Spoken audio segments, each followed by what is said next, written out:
So up next we have NF type 1, which is going to affect approximately 1 in 2,500 birds, and it's typically be diagnosed in early childhood.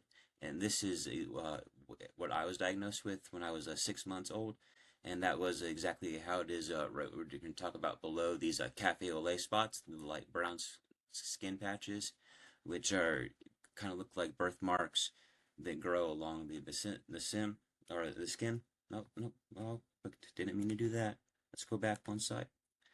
They also have neurofibromas, which are small benign tumor growths under or on the skin and are freckling in the armpits or groin.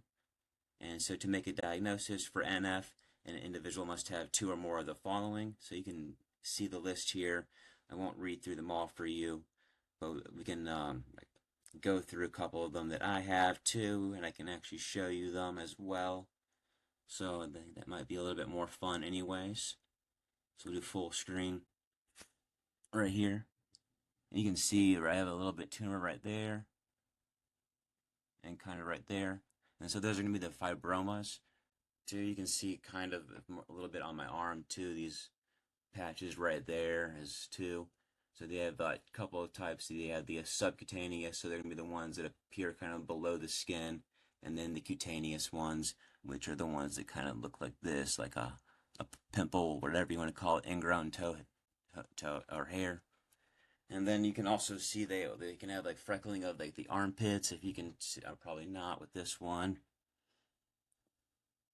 but that's where I would have one right there. And then you can see maybe get a little more light in here. I don't know how this is working, but I have a cafe au lait spot there. Maybe it's fine. Lighting in here is bad right now, so we'll just deal with it, and we'll go back to the screen.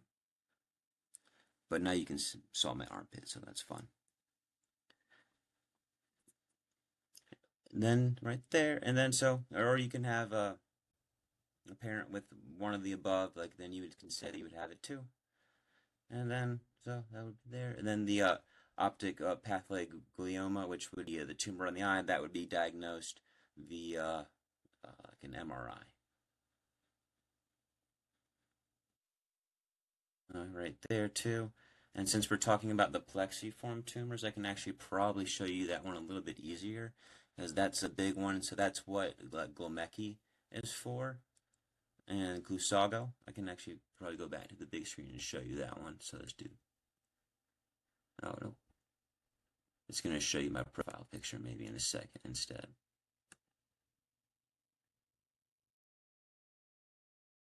There we go, big screen.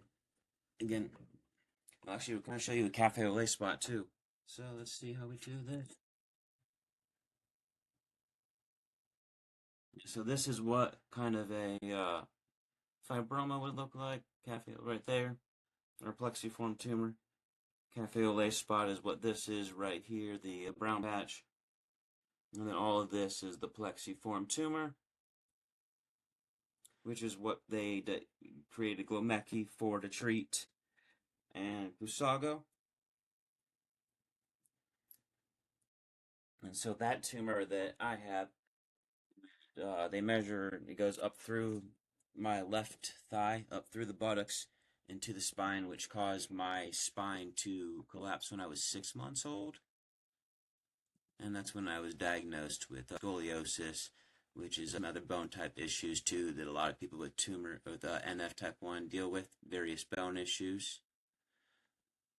You're going to see right here, I cannot pronounce this word, but they have a long bone for their tibia, and so they'll have the abnormal growths for their bones and stuff behind the eyes and whatnot that I cannot know how to sim. I'm not even going to try to read it, but it's cool.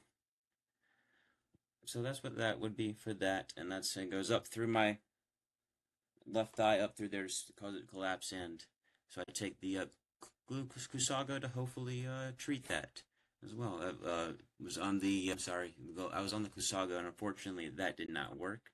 So that's why I'm taking the Glomecki now. So hopefully that would work for me. But it has worked for most people. A lot of people we've seen have had at least 20% shrinkage in their tumors uh, since they would start taking it. So that's very positive.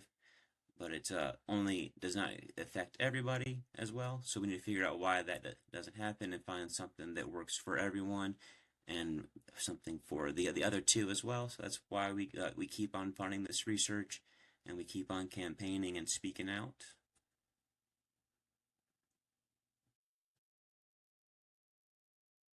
And so, what are the manifestations of NF type 1? So, most of NF to kind of vastly will differently from patient to patient.